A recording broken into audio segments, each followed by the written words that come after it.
Blessed morning, everyone. Shout out unang-una sa ating Panginoong Diyos Ama, sa kay Panginoong Jesus at ng banal na Espiritu. Praise the name of the Lord Jesus Christ. Tayo ay muling nandito sa ating daily Bible study. At napakabuti ng ating Panginoong Jesus dahil ako ay nagising sa kabila ng kapagudan ng paglilinis doon sa bahay ng Diyos ng buong araw hanggang gabi at kaya ako'y pagod na pagod. Pero napakabuti ng Diyos at ako ay muli niyang ginising upang sa ganoon ay masunod ang kanyang kalooban. To God be the glory. Holy Spirit, maraming salamat po. And your billions of angels na nag-iingat sa amin at kami ay maayos na nagising. Welcome dito sa ating live at sa ating pag-aaral sa salita ng Diyos. Lahat ay pwedeng mag-join, ang Team Jesus members at ang hindi Team Jesus members na gustong mag-join at gustong matuto sa salita ng Diyos. Kahit hindi kayo makapag-join sa live, pwede nyo i-replay itong ating live at magbigay kayo ng inyong reflection. Pag-aralan ninyo ang salita ng ating Panginoong Jesus, ang Biblia, at mag-share kayo ng inyong reflection dito sa ating live. Balikan nyo, copy-paste nyo yun at kunan ng picture ang inyong Biblia, lagyan ng date. Ngayon ay January 2, 2025. At i-post nyo sa inyong Facebook at gawa kayo ng album para sa ganoon ma-share ninyo sa inyong mga kaibigan at sa sino pa man ang mensahe ng ating Panginoong Jesus. So kahit na hindi kayo maka-join sa live, i-share pag may oras na kayo, i-share ninyo itong ating live, lagyan nyo ng reflection at gawa kayo ng sarili ninyong pagbabasa ng Biblia ayon sa ating text sa araw na ito. Ganon din sa YouTube, kung gusto ninyong mag-join, ay i-upload natin itong ating live at ganon din ang gagawin ninyo, mag-share kayo ng inyong reflection at gumawa kayo ng album. Okay? Album ng ating YouTube. So, yun ang ating gagawin para sa ganoon ay matuto tayong lalo. Susubsubin natin ang ating mga sarili sa presensya ng ating Panginoong Jesus. Hallelujah! Praise the name of the Lord. At sa presensya ng banal na Espiritu. Hallelujah! To God be the glory and honor sa kanyang kabutihan. So tayo ay mag-umpisa sa pamamagitan ng ating pag-welcome sa banal na Espiritu na maging maayos ang ating Bible study sa araw na ito. So Panginoong Diyos Ama, sa pangalan ni Jesus, maraming salamat po sa iyong kabutihan, maraming salamat sa kalakasan ng pangangatawan at andito na naman kami upang ikaw ay aming purihin, upang ikaw ay aming pasalamatan, upang ikaw ay aming sambahin sa pamamagitan po ng pag-aaral ng iyong mga salita. Panginoon, tulungan mo ang bawat isa, linisin mo ang aming mga isipan, ang aming mga puso na kami ay maging karapat-dapat sa inyo sa anumang mensaheng nais mong iparating sa bawat isa na nandito at kung sino at sa kung sino pa man ang nais mong matuto sa iyong mga salita sa pamamagitan ng broadcast na ito, Panginoon, sa Facebook at saka sa YouTube. Panginoong Diyos, we welcome your Holy Spirit in our midst. Holy Spirit, mangusap ka na naman. Maraming salamat po sa iyong pangungusap kahapon. To you be all the glory and honor. Ngayon, we welcome you in our midst, na ikaw naman po ikaw ang magsasalita. Itago mo ang iyong lingkod sa krus ni Jesus na hindi ako ang makikita, kundi ang kabutihan ng Diyos Ama, ang kabutihan, ang sakripisyong ibinigay ni Panginoong Jesucristo sa sanlibutan at ang iyong presensya, banal na Espiritu. Oh, hallelujah! We praise you, we adore you. Bless us at buksan mo ang aming mga isipan, ang aming mga puso upang maintindihan namin ang mensaheng nais mong iparating sa araw na ito.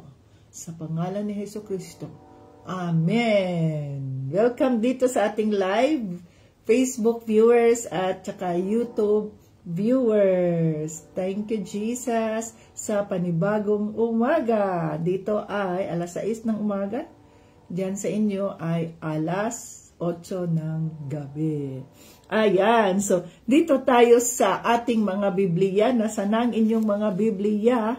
Nasanang inyong mga Biblia. Ang ating pag-uusapan ngayon ay nasa Romans. So, series tayo mga ka-Team Jesus. Series na ibig sabihin nun ay tuloy-tuloy ang ating study para maintindihan natin ang kabuuan ng bawat aklat. No? Hindi yung dito naman, tapos kabila naman, tapos sa iba naman. So, pag nag-Bible study, dapat ay tuloy-tuloy para maintindihan natin ang daloy ng nangyayari sa Romans. Tapos, sunod naman tayo hanggang sa matapos, the Lord willing. Okay? So, dito tayo sa Romans chapter 1, verses 8 to 17. So, English yung aking Bible at basahin ko ito. Samantalang kayo dyan ay babasahin din ninyo ang inyong Filipino or Tagalog or Bisaya Bible. Okay? So, ayan. Paul's longing to visit Rome. So, naglong si Paul, no? Gusto niyang pumunta sa Roma. Dito tayo sa verse 8. First, I thank my God through Jesus Christ for all of you, because your faith is being reported all over the world. Ang faith ng mga Romano ay nabalita sa buong daigdig, no, ng mga Kristiyano. God, whom I serve in my spirit in preaching the gospel of His Son, is my witness how constantly I remember you in my prayers at all times. And I pray that now, at last, by God's will, the way may be open for me to come to you. Kasi gusto nga niyang bisitahin yung mga taga-Roma. 11. I long to see you so that I may impart to you some spiritual gift to make you strong. That is, that you and I may be mutually encouraged by each other's faith. I do not want you to be unaware, brothers and sisters, that I planned many times to come to you, but having prevented from doing so until now. Hindi siya pinayagan, no? Until now, until nung time na yun. In order that I might have a harvest among you, just as I have had among the other Gentiles. Kaya gusto niyang bisitahin, i-follow up yung kanilang mga pananampalataya para malaman niya kung magha-harvest si Paul. Ano ang i-harvest niya? Ang mga kaluluwa doon sa Roma. I am obligated both to Greeks and non-Greeks, both to the wise and the foolish. Obligated si Paul, Greek man siya or hindi, to the wise and the foolish. So, yung mga matatalino o kaya yung mga walang alam, foolish, o kaya mga loko-loko. That is why I am so eager to preach the gospel also to you who are in Rome. For I am not ashamed of the gospel, because it is the power of God that brings, okay? In 16, isa yan sa bigyan natin ng pansin. I am not ashamed of the gospel, because it is the power of God that brings salvation to everyone who believes. First to the Jew, then to the Gentile. For in the gospel, the righteousness of God is revealed, a righteousness that is by faith, from first to last, by faith, just as it is written, the righteous will live by faith. The righteous will live by faith. So asa na ang inyong mga Biblia at tingnan natin, pag-usapan natin ang tungkol sa mensahe ng Panginoong Diyos o ng Holy Spirit sa araw na ito. Alam na natin kahapon na si Paul ay napagkumbabang alipin o tagasunod, o disipulo o kaya apostoles ni Panginoong Hesukristo, no? At ipinakita kahapon na ang bawat isang tumanggap kay Panginoong Hesukristo ay mayroong katawagan. So, hindi pwede na ang mga anak ng Diyos o kaya ang mga Kristiyano na tumanggap kay Panginoong Hesukristo ay hanggang tagapakinig lamang. No? Hindi tayo hanggang tagapakinig lamang. Subalit tayo ay nakikinig constantly, hearing and hearing the Word of God, dahil sa pamamagitan ng pakikinig at pakikinig sa salita ng Diyos, ay doon tayo lumalago sa ating pananampalataya kay Kristo. Subalit hindi lang nagtatapos doon sa ating pakikinig ang ating pagiging Kristiyano. Dapat mayroon siyang action. Diba? Faith without work is dead. Work without faith is nothing. So, kailangan sabay sila. So, dito, si Paul gusto niyang bisitahin. So, lahat tayo ay mayroong katawagan. No? Lahat tayo ay may katawagan. Kahapon, ang mensaheng nais iparating ng Banal na Espiritu sa inyong personal reflection ay dapat na nalaman na ninyo, na-discover na ba ninyo kung ano ang inyong katawagan at bakit hanggang ngayon ay buhay ka pa, humihinga ka pa, maayos ang iyong pangangatawan, malusog ang pangangatawan. Bakit? Sapagkat may mensahe ang Panginoon, mayroon kang katawagan na dapat mong tanggapin, na dapat mong gampanan, upang sa ganoon, o kagaya kay Paul, ay magkaroon siya ng harvest. Harvest ng mga kaluluwa. Aani ng mga kaluluwa. So yan ang ating katawagan. Tayo ay mga apostolis ni Kristo. Sa sarili nating kakayahan. Dahil hindi naman sinabi ng Diyos na gawin mo ito kung hindi naman natin kaya. So, kung ipinapagawa ng Diyos yan sa atin, kung Holy Spirit, magkaroon ng conviction na gawin mo yan, ibig sabihin nun, kaya natin yan, sapagkat hindi tayo bibigyan ng Diyos ng katungkulan na hindi natin makakaya. Ang kailangan lang natin ay magkaroon tayo ng tiwala sa sarili natin, not on our own strengths, but on the strength of the Lord. I can do all things through Christ who strengthens me. At ang iyong pananampalataya, kaya nga activate your faith. So ang sabi dito, yun yung ating katawagan, no? Na bawat isa ay mayroon tayong katawagan.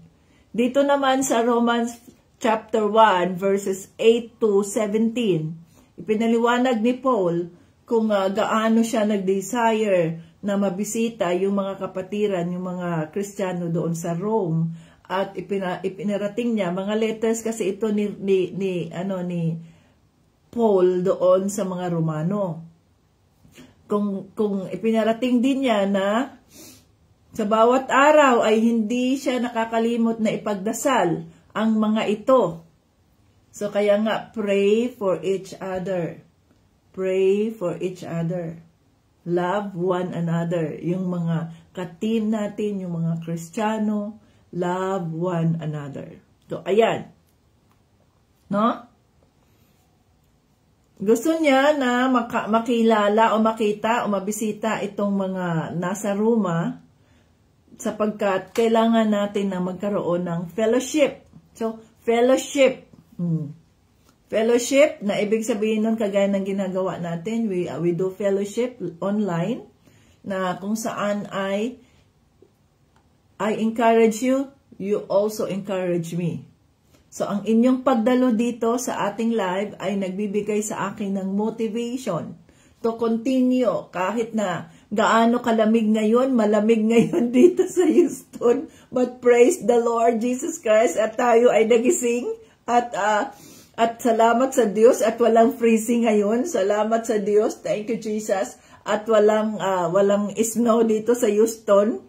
Doon sa ibang mga bahagi ng Amerika, mga ka-Team Jesus, sa New York, sa iba pang, sa North area, no? Ay, grabe na ang freezing doon at grabe na yung snow doon. But we are so blessed na dito tayo inilagay ng ating Panginoong Hesus sa Texas na bibihira ang freezing. To God be the glory. Kaya, so ang inyong pagdalo at ang inyong partisipasyon, ang inyong pagbasa ng inyong mga Biblia, ng inyong mga reflections, pag-share ninyo ay isang motivasyon sa amin yan ni Tito Brian na ituloy ang ministry, ituloy ang tungkulin namin, ang aming mga katawagan upang sa ganoon ay magkaroon tayo ng pag-aani ng mga kaluluwa. Hindi pag-aani ng mga pera o ng mga kayamanan kagaya ng ginagawa ng mga false prophets. Tayo dito sa Team Jesus, ang ginagawa natin, tayo ang ginagamit ng ating Panginoong Hesus upang maging daluyan ng mga pagpapalang espiritual at mga pagpapalang pinansyal ayon sa conviction at provision ng banal na espiritu. So, yan, to God be the glory. So, tayo ay mga daluyan lamang. So, yun ang desire ni Paul. Subalit, matagal na panahon na gusto niyang gawin yun. It's not God's will. Hindi siya pinayagan. So, gumagawa lang siya ng liham para sa kanila. At to God be the glory. At tayo, hindi natin kailangang gumawa ng liham sapagkat pwede tayong sa pamamagitan ng technology, no?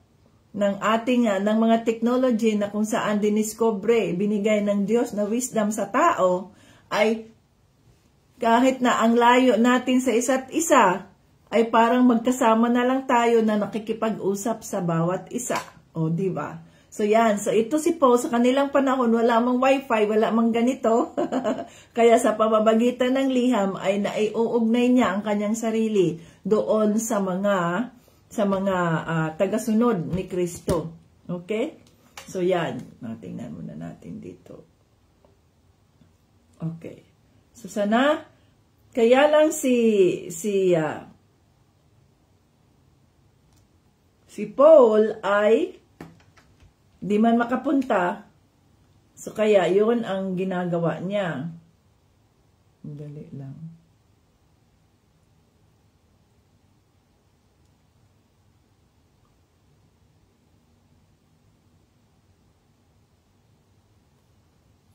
Okay?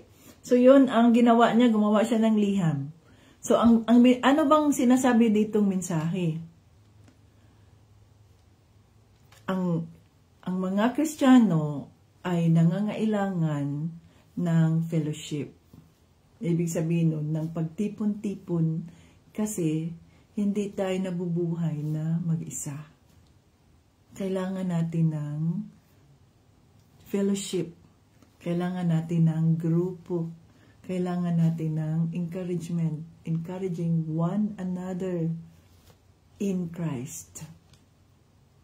So kung ang isa ay down, mayroon tayong mga kapatiran na nakakapag-encourage kung nagsishare siya ng kanyang mga sitwasyon. Oh, we are praying for you. At kung ano man ang pwedeng maitulong, ay itutulong natin. Ganun. No? So, hindi pwedeng mag-isa tayo. Tingnan mo si Paul, kahit malayo siya, ay gumawa siya ng paraan upang makapag-communicate doon sa mga Kristiyano sa Roma. Tayo, you're just a message away, a call away. Kung mayroon tayong load. Kung walang load, ay hindi nga tayo rin makaano. But the Lord provided. Di ba? To God be the glory. So, ganun yun mga ka-Team Jesus. Okay, so, dapat tayo ng paraan na magkaroon ng ating team, magkaroon ng iyong pangkat, magkaroon ng ka-fellowship mo, nang sa ganoon, hindi ka mag-iisa.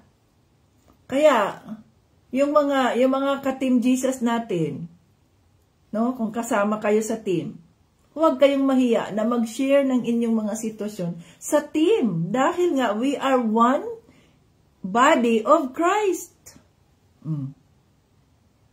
Diba? Kaysa kung sino-sino ang ishira ninyo at ichichismis pa kayo. Kaya ipagdasal ninyo kung kanino kayo magbahagi ng inyong mga sitwasyon na ang taong ito ay gagamitin ng Diyos upang ipagdasal ka, upang i-comfort ka, upang sa ganun ay ma-enlighten ka, upang sa ganun ay ma-encourage ka. No? Okay. So dito tayo sa ang sabi dito, obligated si Paul na ibahagi ang libreng kaligtasan sa mga Grigo at maging sa mga hindi Grigo, which means sa mga Hintil. Obligado si Paul.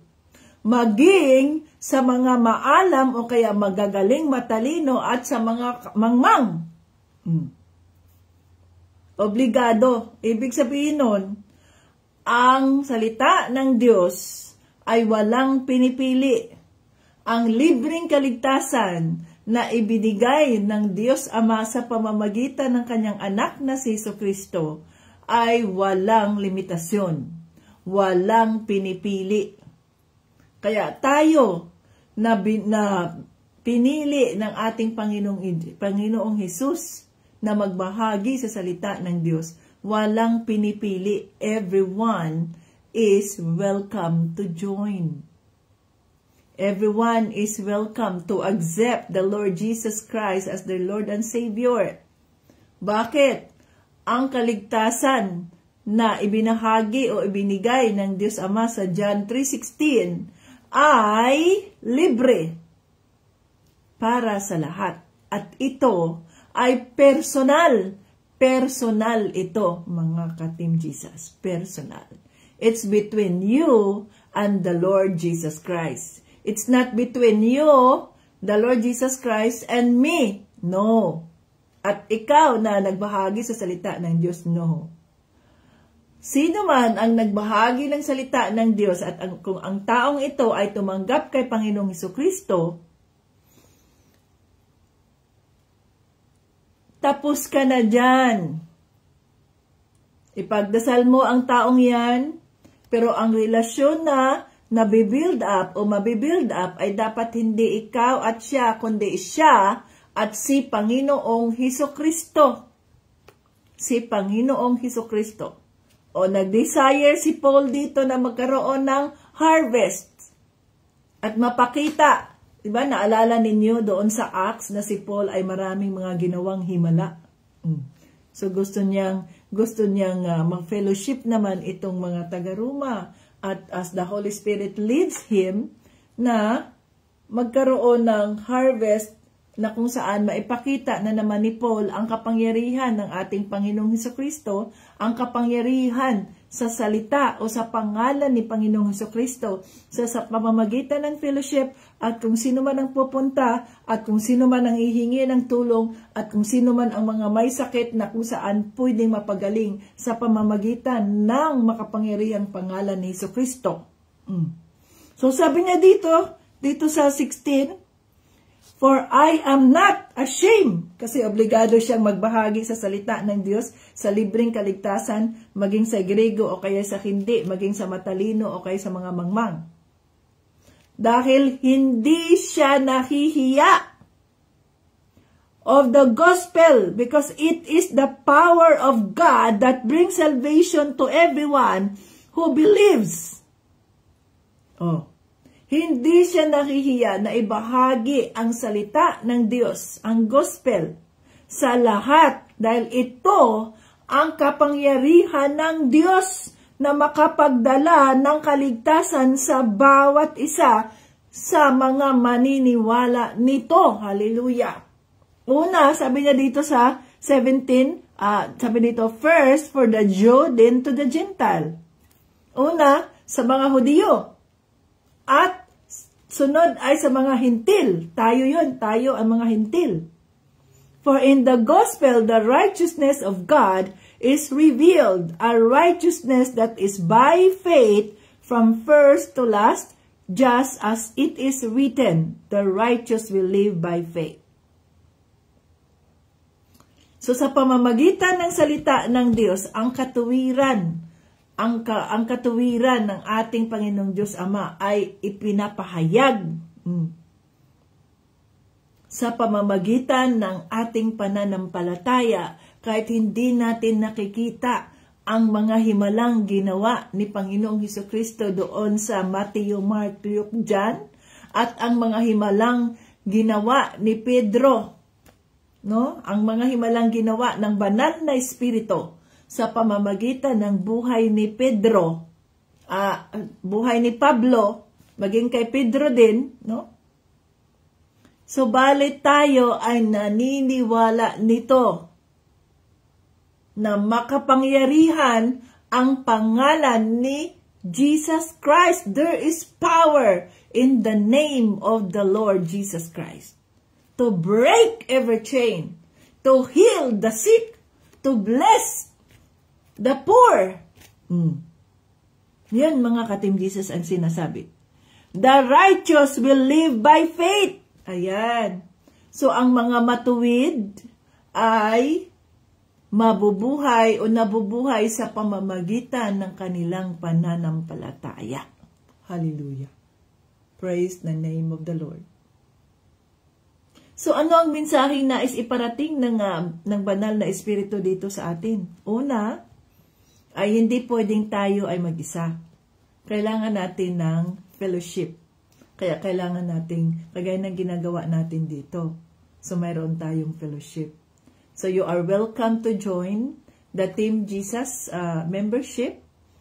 Ang kailangan lang natin ay, kailangan lang ninyo ay maging consistent kayo sa pag-join sa ating Bible study, daily Bible study. Maging hindi kayo maka-join sa live, at least pwede ninyong ma-replay at mag-join kayo. Mayroon kayong inyong mga Biblia, gawa kayo ng album ninyo. Simple lang naman, dahil kung anong ginawa nyo doon sa Facebook, gawin din ninyo sa YouTube. So, consistent kayong mag-join sa atin.